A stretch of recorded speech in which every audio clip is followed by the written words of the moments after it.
अन्नदाता अन्नदाता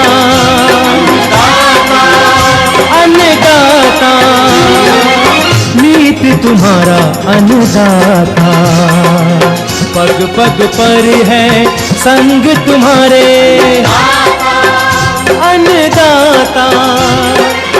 लहू किसानों का बन के पसीना सींचता है धरती का सीना, मेहनत का तेरी हक दिलवाने, नई तकनीक नई खोज बताने। पशुधन को गुणवान बनाना, पौध सुरक्षा को सिखलाना, खेती के सब गुर समझाने, भारत का सरताज बनाने, आठों पहर है संग तुम्हारे अन्नदाता अन्नदाता। नमस्कार, मैं हूं रीनू। आप सभी दर्शकों का अन्नदाता कार्यक्रम में स्वागत करती हूं। हमारे देश का किसान जन का पोषक है, वह श्रम का देवता है, अन्नदाता है, उसमें ही भारत की आत्मा निवास करती है। ऐसे ही किसानों की प्रगति के लिए हम खेती बाड़ी से जुड़ी हुई बहुत सी नई लाभकारी जानकारियां हर रोज सुबह लेकर आते हैं। तो चलिए कार्यक्रम शुरू करने से पहले देखते हैं आज क्या है अन्नदाता में। पत्ता गोभी की फसल से अधिक उत्पादन लेने का तरीका। किनोवा की खेती से किसान कमा सकते हैं अच्छा मुनाफा।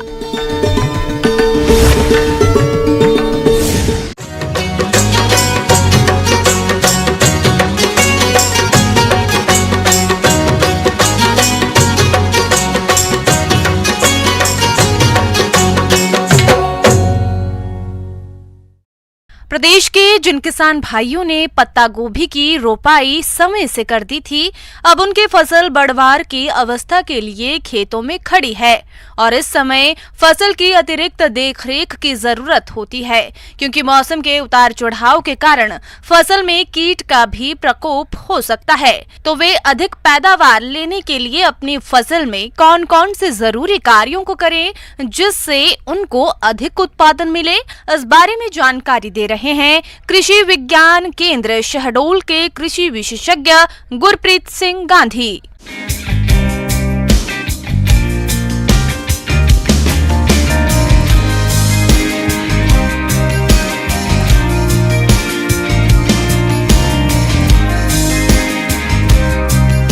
किसान भाइयों, वर्तमान जो समय है उसमें अगर हम सब्जियों की बात करें तो मुख्य फसल के रूप में यहाँ पे पत्ता गोभी या बंद गोभी जिसको बोलते हैं उसकी खेती की जाती है। तो अभी का जो वर्तमान समय है उसमें आपने जो है रोपाई कर दी होगी और आपकी जो फसल है वो धीरे धीरे विकास कर रही होगी। तो सबसे पहले हम बात कर लेते हैं जल प्रबंधन की। किसान भाइयों, पत्ता गोभी की फसल से अच्छा उत्पादन लेने के लिए फसल की सही देखरेख करना जरूरी होता है। पत्ता गोभी की फसल में सिंचाई एक मुख्य घटक है जिसका प्रबंधन करना अति आवश्यक है, इसलिए फसल में नमी बनाए रखने की आवश्यकता होती है। तो भूमि की किस्म और फसल की जल मांग के आधार पर जो है हल्की सिंचाई जो है देते रहना चाहिए, लगभग 8 से 10 दिन 15 दिन के अंतराल में। और एक चीज़ का ये ध्यान रखना है कि जल भराव की स्थिति ना हो। अगर हम बात करें खरपतवार प्रबंधन की तो मजदूरों के माध्यम से या हस्तचलित जो यंत्र हैं उसके माध्यम से जो है खरपतवार प्रबंधन जो है नितांत आवश्यक है, क्योंकि ये जो खरपतवार हैं वो मुख्य फसलों से प्रतिस्पर्धा करने लगते हैं जल के लिए, वायु के लिए, पोषण के लिए। तो समय समय पर जो है खरपतवार प्रबंधन करते रहें। अब हम बात कर लेते हैं पोषण प्रबंधन की। तो जिन किसान भाइयों के पास ड्रिप सिंचाई की सुविधा उपलब्ध है तो वो जो है घुलनशील NPK जैसे कि 18-18-18, 19-19-19 या 20-20-20 जो NPK है घुलनशील, उसकी जो है 2 किलो से लेके 3 किलोग्राम मात्रा जो है प्रति एकड़ की दर से वेंचुरी के माध्यम से जो है दे सकते हैं, अगर जिन किसान भाइयों के पास ड्रिप की सुविधा उपलब्ध है वो। और जिनके पास जो है ड्रिप सिंचाई की सुविधा उपलब्ध नहीं है वो जो है फोलियर स्प्रे भी कर सकते हैं। पत्ता गोभी में अगर फसल सुरक्षा की बात करें तो इसमें इल्लियाँ इसमें सबसे ज़्यादा प्रकोप करती है। ये जो इल्लियाँ हैं वो कभी भूरे रंग की, काले रंग की, पीले रंग की हो सकती है। इस फसल में डीवीएम कीट का प्रकोप अधिक होता है। यह कीट पहले पत्तियों को खाकर नुकसान करता है, उसके बाद पत्ता गोभी की गांठों में छेद करके उनको खाता है, जिससे फसल की गुणवत्ता खराब हो जाती है। तो आप इस कीट की शुरुआती अवस्था में ही जैविक नियंत्रण के लिए नीम तेल की 5 मिलीलीटर मात्रा प्रति लीटर पानी के हिसाब से घोल बनाकर छिड़काव करें। साथ ही प्रति एकड़ खेत में 5 से 6 फेरोमोन ट्रैप लगाएं। इससे बचने के लिए, नियंत्रण के लिए इमामेक्टिन बेंजोएट 1 ग्राम प्रति लीटर पानी में घोल बनाकर आप इसका छिड़काव करें, जिससे काफी हद तक इल्लियों का नियंत्रण हो सकता है। पत्ता गोभी की फसल में रस चूसक कीटों का प्रकोप अधिक होता है। यह कीट पत्तियों, कोमल भागों से रस चूसकर नुकसान पहुंचाते हैं, जिसकी वजह से फसल का उचित विकास नहीं हो पाता है और फसल कमजोर होने से उत्पादन में कमी आ जाती है। तो आप इस कीट के रासायनिक नियंत्रण के लिए इमिडाक्लोप्रिड दवा की 1 मिलीलीटर मात्रा का 3 लीटर पानी के हिसाब से घोल बनाकर छिड़काव करते हैं तो इस कीट का नियंत्रण आसानी से किया जा सकता है। ये थी किसान भाइयों मेरे द्वारा बताई गई छोटी छोटी जानकारियां, जिसको अगर आप ध्यान में रखेंगे तो पत्ता गोभी की फसल की अधिक से अधिक उत्पादन ले सकते हैं। धन्यवाद। किसान भाइयों, अब लेते हैं एक छोटा सा ब्रेक, जल्द लौटेंगे।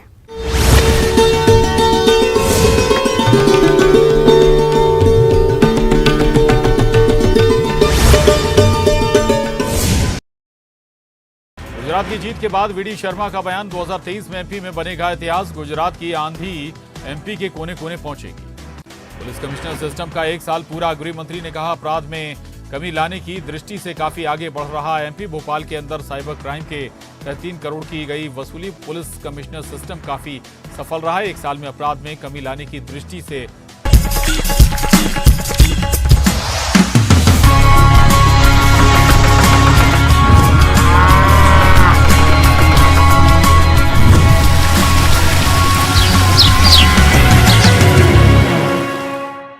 ब्रेक के बाद एक बार फिर से आप सभी दर्शकों का अन्नदाता में स्वागत है।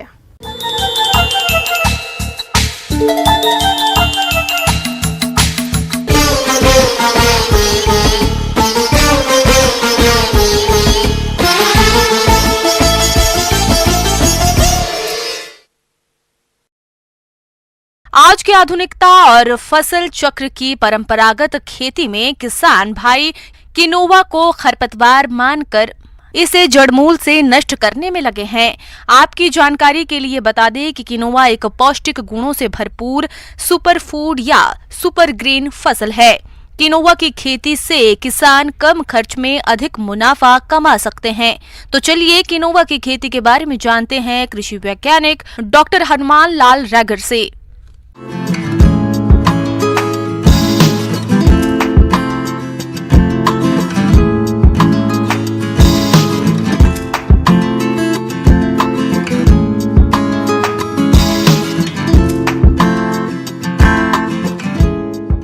मेरे प्यारे किसान भाइयों, आज मैं आपको एक क्षमतावान फसलों के बारे में बताने जा रहा हूं। 4 क्रॉप में, जिसमें हमारा रामदाना एक मुख्य है, दूसरा चिया है, तीसरा हमारे पास में आपका स्पेशली जो बाकला जिसको कहा जाता है बाकला है, और चौथा हमारा किनोवा है। तो किनोवा एक ऐसी क्रॉप है, हमारा न्यू क्रॉप है, जो मार्केट में बहुत अवेलेबल है और इसका जो न्यूट्रिशन क्वालिटी पैरामीटर है बहुत अच्छा है एज कम्पेयर टू अदर अपने क्रॉप जैसे राइस है, वीट है, और इसमें हाई क्वालिटी की प्रोटीन होती है, अदर्स मिनरल्स बहुत ज़्यादा होते हैं, जिससे सबसे ज़्यादा इसमें हमारे पास में होता है। किनोवा को रबी सीजन की प्रमुख नकदी फसल कहते हैं। इसकी खेती अक्टूबर से लेकर मार्च तक की जाती है। किनोवा पत्तेदार सब्जी बथुआ की ही प्रजाति का सदस्य पौधा है। इसी के साथ यह एक पोषक अनाज भी है, जिसे प्रोटीन की बेहतरीन स्रोत भी कहते हैं। इसमें शरीर में वसा कम करने, कोलेस्ट्रॉल घटाने और वजन कम करने के प्रभावी गुण हैं। इसके गुणों को रखते हुए संयुक्त राष्ट्र संघ से इसे पोषक अनाज की श्रेणी में शामिल किया है। और दूसरा हमारे पास में जो झारखंड में रबी में एक हमारा एरिया काफ़ी खाली रहता है, उसमें ये क्रॉप आसानी से लगाई जाती है। इसमें कम पानी की ज़रूरत पड़ती है, किसी तरह का भी हमारे पास में इसको एक्स्ट्रा इनपुट देने की कोई ज़रूरत नहीं होती, और हम इसको एक्चुअली नेचुरल फार्मिंग कह सकते हैं, जीरो बजटिंग फार्मिंग कह सकते हैं। और स्पेशली किनोवा जो हमारे पास में इसी तरह से हमारे किनोवा में स्पेशली मेरे फार्मर से एक सलाह है कि ये जो अभी रबी की जो हमारे पास सोइंग होने जा रही है, इसमें हम किनोवा लगाया जा सकता है। और जो किनोवा है अभी भी मार्केट में इसका स्पेशली 90 रुपये केजी तक इसका मार्केट अवेलेबल है। दरअसल किनोवा का वानस्पतिक नाम चिनोपोडियम किनोवा है, जो शुरुआत में तो हरे रंग का पौधा होता है, लेकिन बाद में ये गुलाबी रंग में बदल जाता है। वैसे तो इसकी खेती साल में कई बार की जाती है, लेकिन सर्दियों में किसान इसकी खेती करके अधिक उत्पादन ले सकते हैं। इसकी खेती के लिए अच्छी जल निकासी वाली हल्की रेतीली या दोमट मिट्टी ही उपयुक्त रहती है। किनोवा के उत्पादन और उत्पादकता को बढ़ाने के लिए जैविक विधि से इसकी खेती करना फायदेमंद रहता है।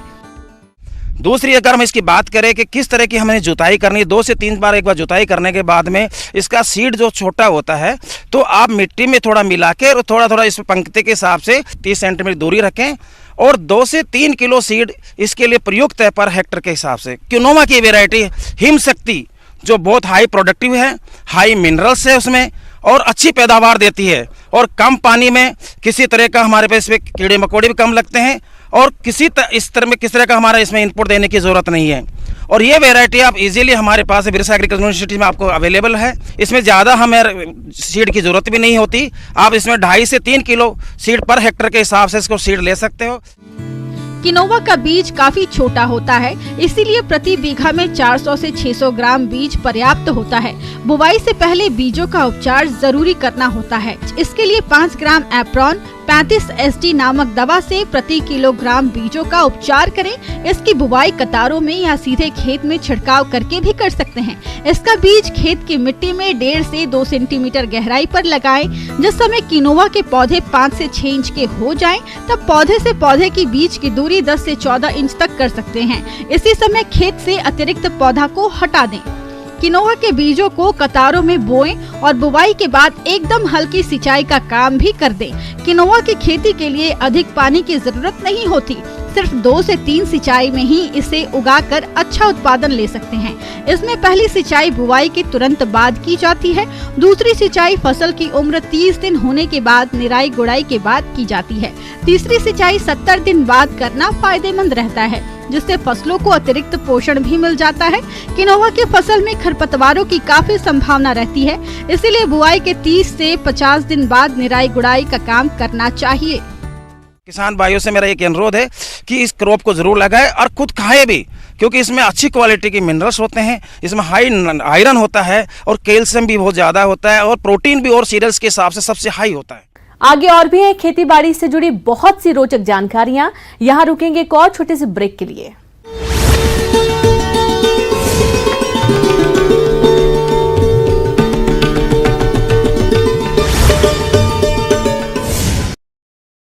गुजरात की जीत के बाद वीडी शर्मा का बयान, 2023 में एमपी में बनेगा इतिहास। गुजरात की आंधी एमपी के कोने कोने पहुंचेगी। पुलिस कमिश्नर सिस्टम का 1 साल पूरा, गृह मंत्री ने कहा अपराध में कमी लाने की दृष्टि से काफी आगे बढ़ रहा है एमपी। भोपाल के अंदर साइबर क्राइम के 3 करोड़ की गई वसूली। पुलिस कमिश्नर सिस्टम काफी सफल रहा है, 1 साल में अपराध में कमी लाने की दृष्टि से काफी आगे बढ़े हैं। भोपाल में कमिश्नर प्रणाली के 1 साल पूरे, 1 साल होने पर गृह मंत्री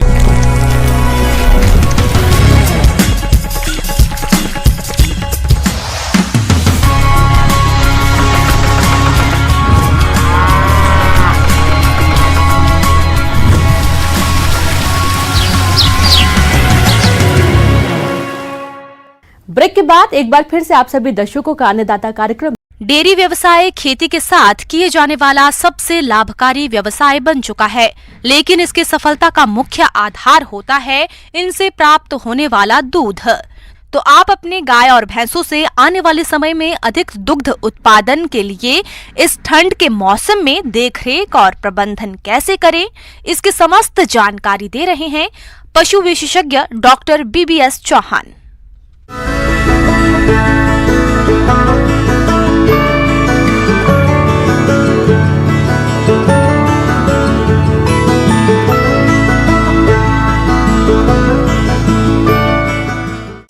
मैं किसान भाइयों को सर्दी के मौसम में अपने मवेशियों की कैसे रखरखाव करना है उसके संबंध में मोटी मोटी जानकारी दे रहा हूँ। किसान भाइयों, सर्दियों का मौसम शुरू हो गया और इस मौसम में दुधारू पशुओं और उनके बछड़े बछड़ियों के लिए आवास और आहार का प्रबंधन करना अति आवश्यक होता है। तभी आप अपने पशु से अधिक दुग्ध उत्पादन ले सकते हैं। तो सबसे पहले बात करते हैं आवास प्रबंधन की। किसान भाइयों, पशुपालन में भी जैसा सर्दियों में आदमियों को ज़रूरत पड़ती है कि उनको ठंड न लगे, उनका आहार ठीक हो, स्थान जो है सूखा हो, गीला ना हो, जैसे आदमी को ज़रूरत होती है ऐसे पशुओं को भी होती है। सबसे पहले मैं बताऊंगा कि गौशाला जो है जहाँ पशुओं को रखते हैं वो स्थान फर्श सूखा हो और वहाँ पे जो टाट पट्टी लगा दें रात के समय में, जिससे कि ठंड कम लगे।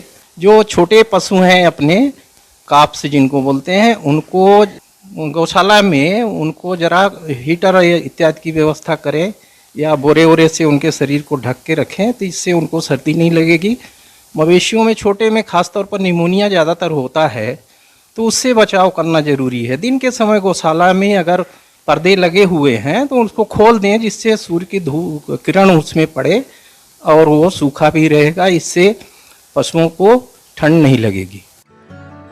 किसान भाइयों, आप जिस स्थान पर पशु को रखते हैं वो स्थान बिल्कुल साफ सुथरा और सूखा होना चाहिए और पशुशाला की रोज साफ सफाई या लाल दवा से धुलाई करनी चाहिए। साथ ही अधिक ठंड पड़ने पर पशु के बैठने वाले स्थान पर पुआल या सूखी घास फूस बिछा देना चाहिए। अगर सर्द हवाएं चल रही हों तो पशु को आवास से बाहर नहीं निकाले, पशु को ठंड लगने की संभावना बढ़ जाती है। और इसके साथ जो पशुओं को चारा पानी देने का मेंजर होता है, नाद होती है, वो उसकी साफ सफाई नियमित रूप से करते रहें। हो सके तो उसमें चूना वूना पोत दें, तो उससे कीटाणु भी मर जाते हैं और जो आहार है वो ठीक रहेगा। इसके साथ ही खुराक बहुत ज़रूरी होता है, तो उनका जो पोषण है, खास तौर पर सर्दियों में कार्बोहाइड्रेट डाइट की ज़्यादा ज़रूरत पड़ती है, जो कि ऊर्जा दे अपने शरीर को। तो उसके लिए ऐसा फीड दें उनको कि जिसमें कार्बोहाइड्रेट की मात्रा ज़्यादा हो। इसके साथ ही मैं ये किसान भाइयों को सलाह देना चाहता हूँ, हरा चारा खिलाते हैं, खिलाना चाहिए, अच्छी बात है। तो इसका ध्यान रखें कि सूखा चारा और हरा चारा के रेशियो में कम से कम 50% का रेशियो रहे, कि 50% हरा हो, 50% भूसा या अन्य चीज़ दें, तो इससे ठीक रहेगा। इसके साथ ही जो कंसंट्रेट देते हैं पशुओं को, उसमें कार्बोहाइड्रेट, प्रोटीन और मिनरल मिक्सचर सारा चीज़ बैलेंस चीज़ दें। सर्दियों में पशुओं को संतुलित आहार देने से जहां पशुओं का स्वास्थ्य अच्छा रहता है, वहीं बीमारियों से भी दूर रहते हैं और दुग्ध उत्पादन में भी वृद्धि होती है।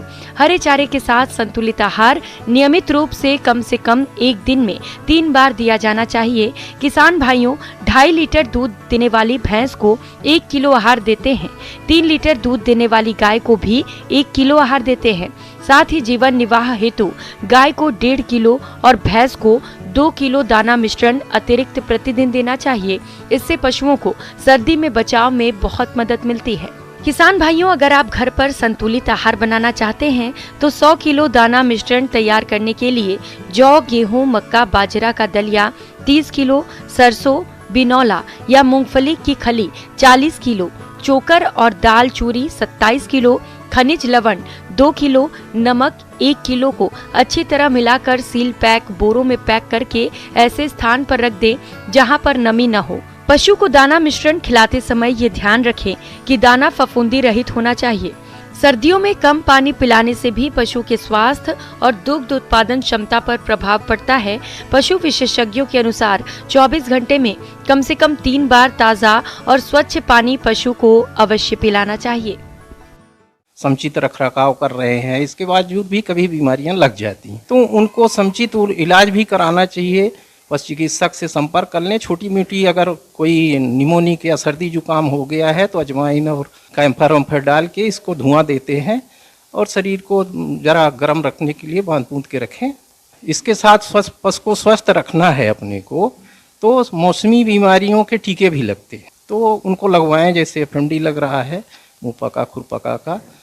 और वर्तमान में एक लंपी स्किन डिसीज आई है, LSD बोलते हैं, तो उसके भी कहीं पे अगर कोई लक्षण दिखते हैं पशु में, वो गांठें पड़ती हैं चमड़ी पे, तो अगर ऐसा है तो तुरंत संबंधित डॉक्टर को दिखा लें और औरों में ना फैले, उसको अलग करके उसका चारा पानी दें, स्वस्थ पशुओं से अलग कर दें। और उसके भी टीके आते हैं, तो स्वस्थ जो पशु हैं तो उनमें टीके लगवा दें, तो इससे पशु को बीमारी नहीं लगेगी। अभी तो लंपी का स्पेशल कोई वैक्सीन नहीं है, गोट पॉक्स इसमें फायदेमंद है, गोट पॉक्स की वैक्सीन देते हैं, तो वो अवश्य रूप से लगवाएं। यही मेरा सलाह है किसान भाइयों को।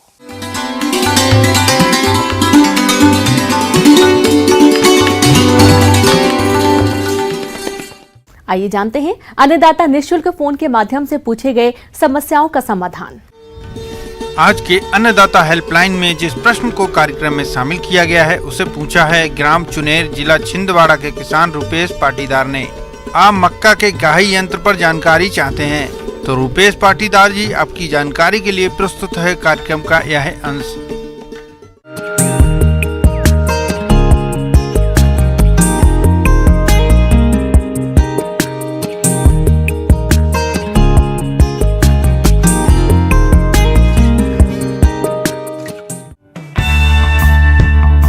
फसलों की गहाई में थ्रेसर का काफी योगदान है। गहाई मशीनों से समय पर गहाई करके पैदावार में होने वाले नुकसान को काफी हद तक कम किया जा सकता है। मशीनों से गहाई का काम बहुत आसान हो गया है। महीनों तक चलने वाला गहाई का काम अब कुछ दिनों में ही खत्म हो जाता है। आजकल मक्का गहाई के लिए एक नया यंत्र काफी लोकप्रिय हो रहा है, जिसका नाम है मेज सेलर। मेज सेलर यंत्र कई तरह के वेरिएंट में उपलब्ध है। आज मैं आपको मेज सेलर के बारे में बताने जाऊंगी। सेलर, पहले तो ये जानना होगा कि मेज सेलर क्या होता है। मेज सेलर का मतलब होता है कि जो कॉब होती है, जो बाली होती है, बाली को मक्के के दाने को बाली से अलग करने के लिए एक इक्विपमेंट का प्रयोग किया जाता है, यंत्र का प्रयोग किया जाता है, जिसको कि हम मेज सेलर बोलते हैं। तो आज जो मेज सेलर के बारे में जो मैं बताना चाह रही हूँ कि मेज सेलर मार्केट में कितने प्रकार के उपलब्ध हैं।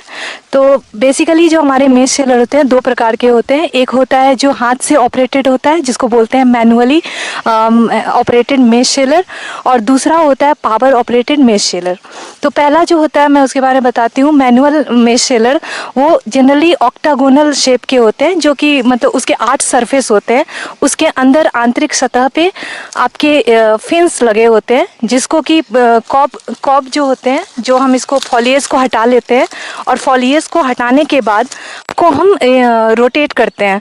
और कॉब और जो मेज सेलर के आंतरिक हिस्से में जो फिन्स लगे होते हैं, उसके घर्षण से और उसकी रगड़ से जो हमारे मक्के के दाने हैं वो कॉब से अलग हो जाते हैं और टूट के वो नीचे गिर जाते हैं। तो इस प्रकार के मेज सेलर हमारे मार्जिनल फार्मर जो छोटे किसान हैं वो इस्तेमाल कर सकते हैं। और इसका जो कैपेसिटी क्षमता जो होती है वो 5 से 10 kg प्रति घंटे की होती है, और इसमें हमारी कोई पावर की रिक्वायरमेंट नहीं होती है, और छोटे स्तर पे 300 से 400 रुपए में ये उपलब्ध है हमारे मार्केट में। दूसरा जो होता है पावर ऑपरेटेड मेज सेलर जो होता है वो हमारा किसी भी मोटर से संचालित हो सकता है, जिसमें कि आपका 5 से 10 HP के पावर की रिक्वायरमेंट होती है, और इसका जो कैपेसिटी होता है वो 5 से 15 क्विंटल प्रति घंटे की होती है। तो इसमें क्या करते हैं, इस वाले पावर ऑपरेटेड मेज सेलर में हमारा फॉलिएज हमारे जैसे उस हैंड ऑपरेटेड में हटाना होता है, वैसे ही फॉलिएज को हम अलग करते हैं, और सिलेंडर नुमा सेलर के अंदर कॉब को हमें घुसाना होता है। सेलर के आंतरिक सतह में पेक्स लगे होते हैं, और सेम ठीक उसी प्रकार से जैसे कि हम हाथ से कॉब को घुमाते हैं, ये पावर से ड्रम को हम रोटेट करते हैं, और कॉब का जो मूवमेंट होता है एक्सियल फ्लो मूवमेंट होता है, जिससे कि फीडिंग साइड से सेलर को कॉब को सेलर के अंतिम हिस्से तक पहुंचाया जाता है, और उससे जो घर्षण और रगड़ होती है उससे हमारे कॉब से मक्के के दाने अलग हो जाते हैं। दूसरा जो हमारा तीसरे जो प्रकार होते हैं उसको बोलते हैं मेज डिहस्कर कम सेलर। इसमें ड्रम के अंदर स्पाइक टूथ लगे होते हैं, जिससे भुट्टे से 100% तक दाने निकलते हैं। मेज सेलर यंत्र से प्रति घंटा 4 से 5 कुंटल भट्टों की गहाई आसानी से हो जाती है। इस यंत्र को चलाने के लिए 35 हार्स पावर से अधिक HP के ट्रैक्टर की जरूरत होती है। इसमें अधिकतम 2% दानों की हानि हो सकती है। किसान ट्रैक्टर के PTO से जोड़कर इसको चला सकते हैं। और चौथे जो प्रकार होते हैं हमारे मेज शेलर के, उसको बोलते हैं होल क्रॉप थ्रेशर। जैसे कि आप गेहूं की थ्रेशर जानते हैं, धान की थ्रेशर जानते हैं, वैसे ही ये होते हैं होल मेज क्रॉप थ्रेशर। इससे क्या होता है कि जो हम मक्के के जो पूरे डंठल होते हैं, आप देख सकते हैं डंठल जो हम होते हैं और जो बाली होते हैं, तो डंठल का हम इस्तेमाल कर सकते हैं इसको चैप बनाने के लिए। चैप मतलब भूसा। तो इससे क्या होता है कि हम जो मक्के का जो पूरा हिस्सा आप इस्तेमाल कर सकते हैं। तो हमें ये पूरा हिस्सा अंदर मशीन के डालना होता है और वहाँ पे हमारे ऐसे देखा गया है कि 710 किलोग्राम प्रति घंटे के हिसाब से आपके मक्के के दाने मिल जाएंगे। और जो डंठल है उसकी 85% तक की डंठल को भूसे में परिवर्तित किया जा सकता है। तो और वो भूसा हम चारे के रूप में इस्तेमाल करते हैं और काफ़ी प्रचलित है ये भी। यकीनन यंत्रों ने खेती के काम को आसान और फायदेमंद बना दिया है, मगर आज भी देश के सभी किसान इन कृषि यंत्रों को नहीं खरीद पाते हैं, क्योंकि इन यंत्रों की कीमत काफी अधिक होती है। ऐसे किसानों के लिए शासन इन यंत्रों की खरीदी पर अनुदान देता है। और अगर बात करें हम कि अनुदान राशि कितनी उपलब्ध है इन सब इक्विपमेंट्स पे, यंत्रों पे, तो मैं बता दूं केंद्र सरकार की तरफ से 25% तक की अनुदान मिलती है, जो कि 12,000 रुपये हम बोल सकते हैं मैक्सिमम, अगर 50,000 जैसे अगर उसकी राशि है तो। और राज्य सरकार की तरफ से भी 25% तक मिल सकती है। तो अगर हम दोनों की बात करें, दोनों को मिला के अधिकतम हम 50% तक की अनुदान राशि ले सकते हैं।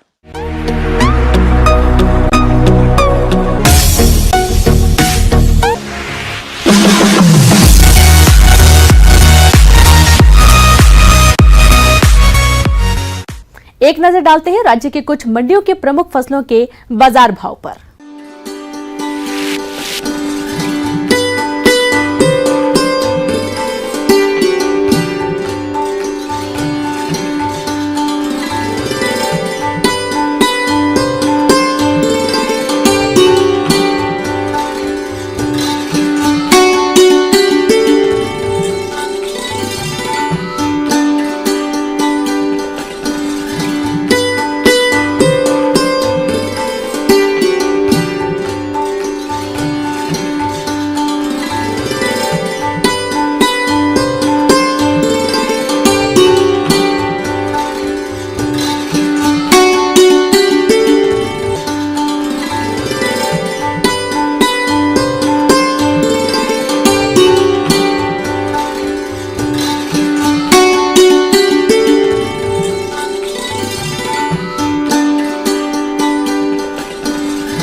किसान भाइयों, कृषि संबंधित समस्या और सुझावों के लिए आप हमें इस पते पर संपर्क कर सकते हैं।